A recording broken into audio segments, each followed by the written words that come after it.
Hello everyone, welcome back to my YouTube channel. I am back with another video. On this video, we are going to be analyzing a short story with the title Rejection by Miriam Ba. Let us break down the title first. So, rejection means to dismiss or refusing an idea or a proposal. So, the story is about the narrator who, at the end of the story, rejects the idea of marrying her late husband's brother. You see, that's what rejection means, refusing a proposal in this case, or refusing an idea, just like the narrator did in this story. Okay, now let us look at the characters that we find in this short story, Rejection. Number one, we have the narrator. The narrator is the person who is telling this whole story.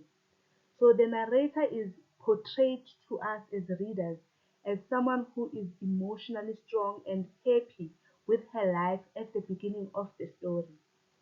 After her husband's rejection or betrayal of taking a second wife who is very young, she puts on a brave face even though she was disappointed.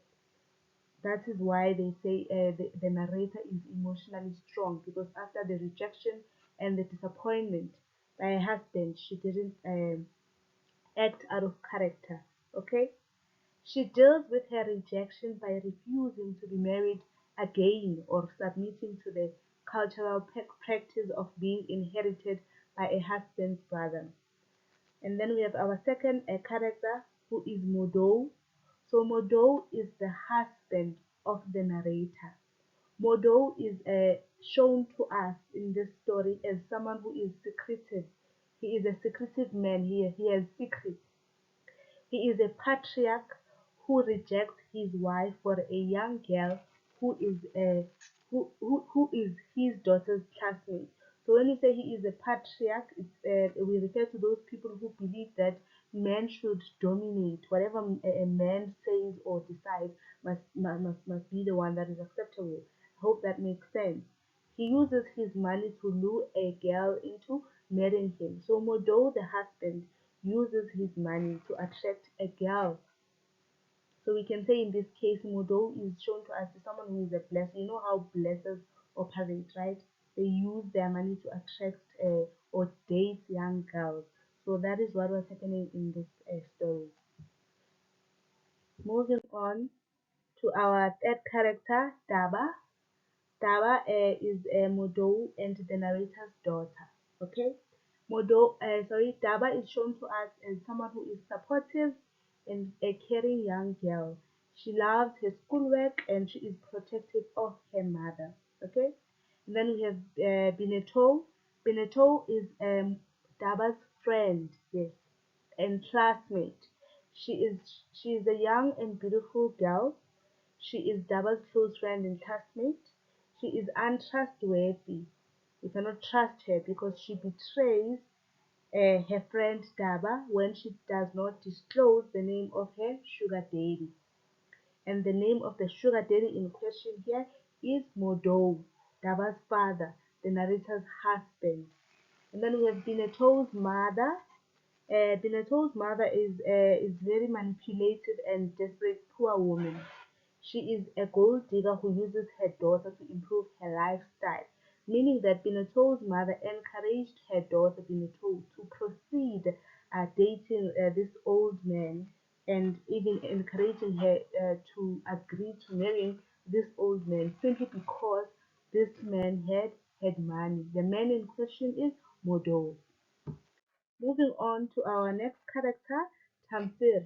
So Tamsir, he is a supportive brother to Modo. So Tamsir was Modo's brother. He is very supportive. He is also an opportunist man who tells the narrator that she is his good luck charm. He follows his heart and shares his intentions to marry the narrator. So Modo saw an opportunity. As we go on, you will see that he saw an opportunity and then decided to propose or ask for a hand in marriage from the narrator. And then we have the Imam, also a supporting character. Imam means Islamic spiritual leader. So the Imam is overly spiritual, or in this book, In this story, he is shown to us or portrayed as someone who is overly spiritual. He believes that there is nothing one can do when Allah puts two people together. So even when people do things that are wrong, he will just say that it's what Allah wants. Hence, they say he is overly spiritual. Okay, and then we have Mauduba. Mauduba is a medical doctor and the long-time faithful friend of the narrator and her husband, Modo. Also another supporting a character. We have Auntie Ashato, who is the narrator's best friend and confidante. Confidante is someone that you confide in, you tell all your businesses. Okay, so those are the characters that we find in this book. We are going to move on now to the summary itself. All right. So the narrator, the person who is telling this story, is an Islamic woman who takes care of her husband, including supporting her children's education. She is a caring person who accommodates friends of her daughter Daba when they come to study in her home. Okay, so she is a very welcome. She was a very welcoming woman. Her husband Modo also shows interest in the beautiful young girl Binuto by taking her home at times after studying. So the narrator opened her home for her friend's daughter Binuto, and unfortunately the husband Modo took interest in the girl, and then it means that they started having that secretive relationship. It was a secret because the narrator didn't know. Even the daughter, who is the friend, didn't know about the relationship. So Daba is Bineto's confidant, meaning that Bineto confides, tells Daba anything and anything. When she starts transforming, wearing very expensive clothes, she freely shares all the information about having a sugar daddy, which is a blesser. However, when things get serious, Bineto's old man wants to marry her. The narrator and her daughter advise her to not do so because she will have to drop out of school. So Binetou did share with Daba, her friend, that she's wearing these expensive clothes and having all of this money because she has what? A sugar daddy. But unfortunately, the sugar daddy wanted things to be more serious. You can say that to an extent that the sugar daddy wanted to marry Binetou, and the sugar daddy is Daba's father. Binetou's mother put her under pressure to accept the hand in marriage. We already spoke or highlighted this, that Binetou's mother was very manipulative and poor. So obviously she encouraged or put pressure on her daughter to marry the old man because simply because he has money. She wants to live a better life and have a proper house which will be provided by the wealthy man. Beneteau is not excited about the marriage, but she submits to her mother's plea and agrees. Alright? Even after the narrator and Daba had advised her to not marry this man, but her mother was also advising her or putting her under pressure. So she didn't she ended up giving in and agreeing to marry this man, Modo. Okay? So the three men, Tamsa, remember Tamsa is Modo's brother, Mauduba, the friend, and the local Islamic spiritual leader, break the news that the narrator's husband has taken a second wife. Okay? The narrator is shocked she has not been hinted about such arrangement, which makes sense for the narrator to be shocked because remember, she was not even aware that the man was having an affair. Okay? Let alone now being told after the ceremony that your husband has taken what a second wife. So Dawa is furious and feels betrayed and humiliated by her father and friend, which makes sense. I mean, this person was your friend and you didn't know that your friend was having a relationship with your father. Now your friend is now your stepmother. You see? So she finally ventures out her anger and gets her revenge on the three men who once came to humiliate her by breaking news of Modo's marriage to a young girl. So after 40 days, the three men visit the narrator after Modo's passing. So after a few years, Modo passed away. And the very same three men that went to break the news that Modo has married a young girl, and the very same three men who went to visit the narrator after Modo's passing. So while they were at it, Tamsa, Modo's brother, decided to propose a hand in marriage, which the narrator rejected. You know, in most African cultures, when a husband dies or passes on, the brother, you are as a wife, you are sort of expected to marry the brother. So that is what Tamsa had in mind as well. Hence, he proposed a hand in marriage to the narrator, to the yes, but the narrator rejected. You see where our what you call our title comes from. So the narrator's rejection of Tamsa is the turning point of her life. No one will ever bully her or tell her what to do. Alright? I hope this makes sense. Now we are going to proceed to the setting, sorry. The setting is the time, the duration and place an author chooses to write about. So when does the story take place? The story takes place in post-colonial Senegal across a timeline spanning from 1950s to the late 1970s. So during this period, because now it's very rare to find families expecting you to marry a brother just because that brother was your husband's brother, okay? It seldom happens, but during this period, it was very, very frequent, okay? And then where does this story take place? The story takes place in Dakar, Senegal. Most events also take place in the narrator's home where she stays with her family. Moving on to the themes, which is the central point or the underlying message or concept that the author is trying to convey to the reader, right? So the first theme that we find in this story is cultural and religious practices. So in this short story, the narrator is an Islamic wife who submits to her cultural values. Okay, at the beginning she enjoys being the only wife, but crisis erupts when a second wife joins in the same marriage without any consultation. Her feelings are not considered by her in-laws, especially Tamsa, who announces his intention to marry her when she was still mourning her late husband. You see, cultural and religious practices. Those are cultural practices. Your husband taking another wife without your knowledge or consultation, that is a cultural practice. Okay, and your brother's husband coming to ask for your hand in marriage simply because you were married to his late brother, that is also a cultural practice, but which the narrator rejected in this case. Another theme that we find is broken relationships, and I'm sure you can agree to this one as well, because there are so many broken relationships in this story, rejection. So the narrator's relationship with her husband is shaken when he takes a second wife without consulting her. So that sort of broke their relationship, because how can you proceed to trust and love someone the same way, the very same someone who went behind your back and married another girl, West Part, uh, your daughter's friend, okay?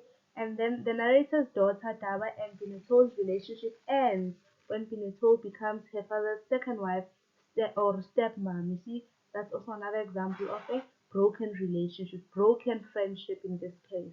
The narrator's relationship with her in-laws is shaken when she openly refuses Tamsa's intention to marry her after Modo's passing. Alright? So those are the themes. The next theme is betrayal. The narrator feels betrayed by her life partner, Modo, who takes a second wife without consulting her. That is betrayal, right? The narrator's daughter, Daba, also feels betrayed by her friend Binetou, who became her father's second wife. Another theme is gender inequality. Men like Modo and Tamsa dominate their marriages. They take decisions without consulting their partners. Because even this decision that Tamsa took, that he wants to take the narrator as his second wife, is a decision that he took on his own. He did not consult his wife. Hence, we say there was that gender inequality. Women in their lives are treated as objects that do not have feelings. We saw that with the narrator. She was treated as an object that does not have feelings, because what do you mean you go and marry someone else and then you send people to go and inform your wife after the marriage? You understand? And then we have abuse as our last theme. So Binotou's mother abuses her daughter when she begs her to marry Modou. She sees Binotou's marriage as a life changer and social status upgrade. Okay, that is emotional abuse, because she put her under pressure to marry a man that she did not want to marry. Okay, now we are going to move on to the practice questions. But before we get to the questions, you need to read the extract. So I suggest that you pause the video so that you can read the extract yourself, because from here onwards we are going to be answering the questions. So just pause the video and read the extract. Okay, I'm assuming that you have paused the video and you read the excerpt so that you don't understand, so that you do understand. Okay, now we are going to move on to the questions. 5.1.1, you must match column A and column B. So Daba, hence I said it is very important to know your characters. Hence we listed all the characters on the previous slides earlier on. So Daba Daba is marries his daughter's friend. No. Daba is the Islamic spiritual leader. No. Daba is Binatou's friend and confidant. Yes. Okay. Then you get your 1 mark. We have Binatou. Binatou marries his daughter's friend. No. Brother-in-law of the narrator. No. But Binatou is forced into marriage. Her mom put her under pressure to marry the old man, Modou. And then we have C. Modou marries his daughter's friend. Yes, that is the correct answer. Alright. And then we have D. Imam. The Imam. The Imam is the Islamic spiritual leader. Yes, if you're listening, we covered all of this. And then you get your 4 marks. Moving on, 5.1.2. Describe the time and place where this extract is set. The time and the place. We also covered that on that slide that speaks of settings.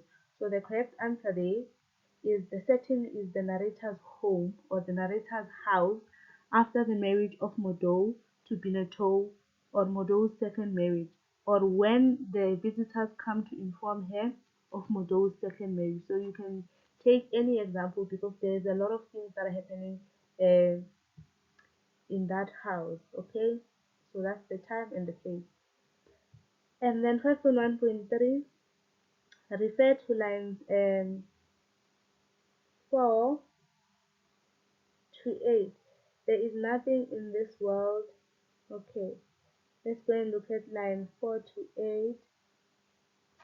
There is nothing one can do when Allah the Almighty puts two people aside by side. True, true, said the other two in support. A pause. He took a breath and continued. There is nothing new in this world. Alright?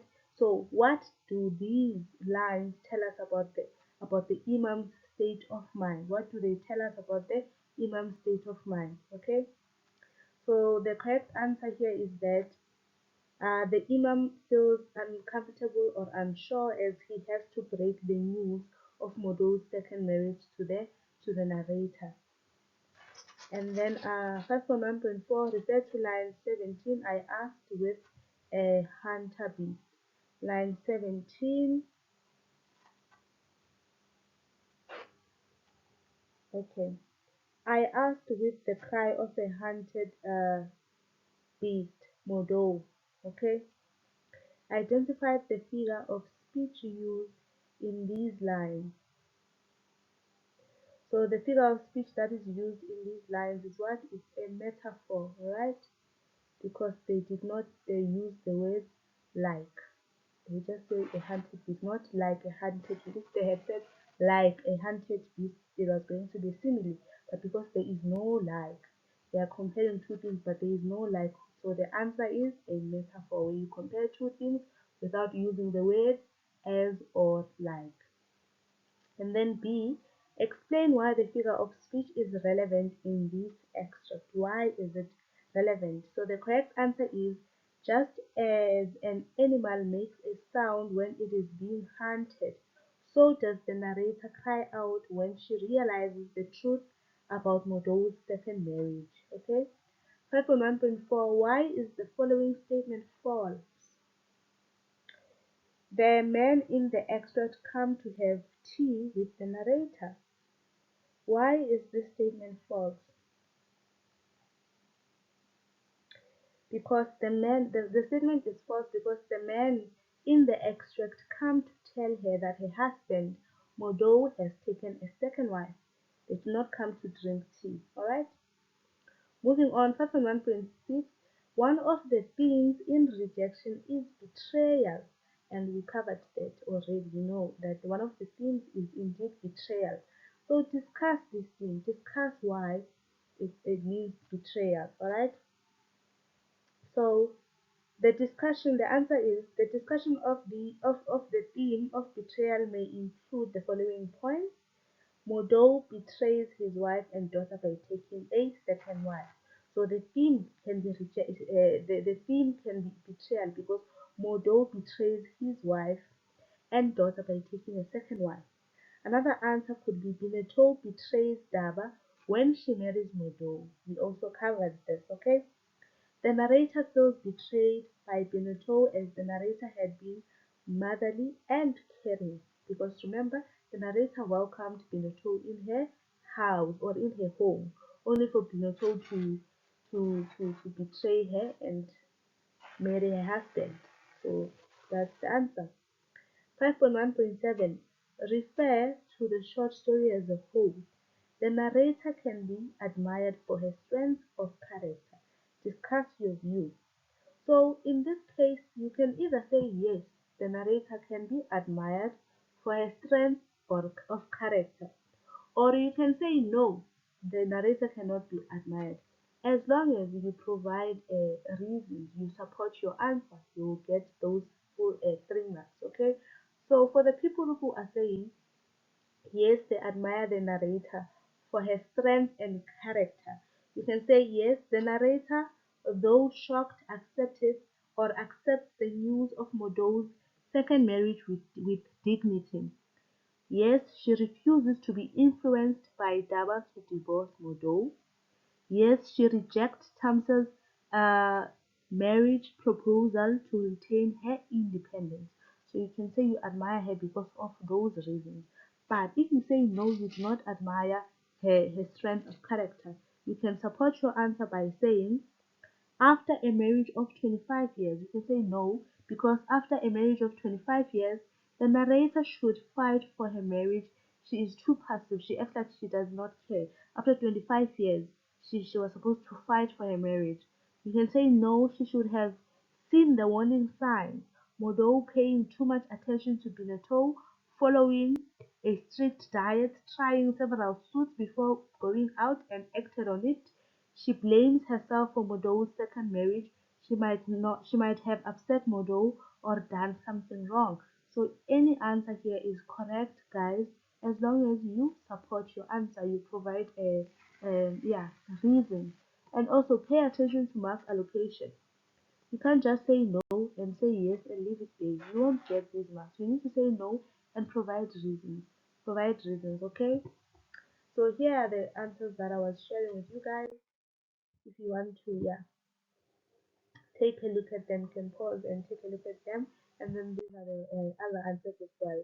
Yeah, I think that's it for now. I'm gonna come back with another video explaining another short story with a different title, of course. So if this video was helpful to you, please like, share with your fellow classmates, and subscribe to my YouTube channel. And if you have any questions, please don't hesitate to comment down below, and then I'll get back to you once I see your comment. Okay? All the best with your exam. Thank you. Bye.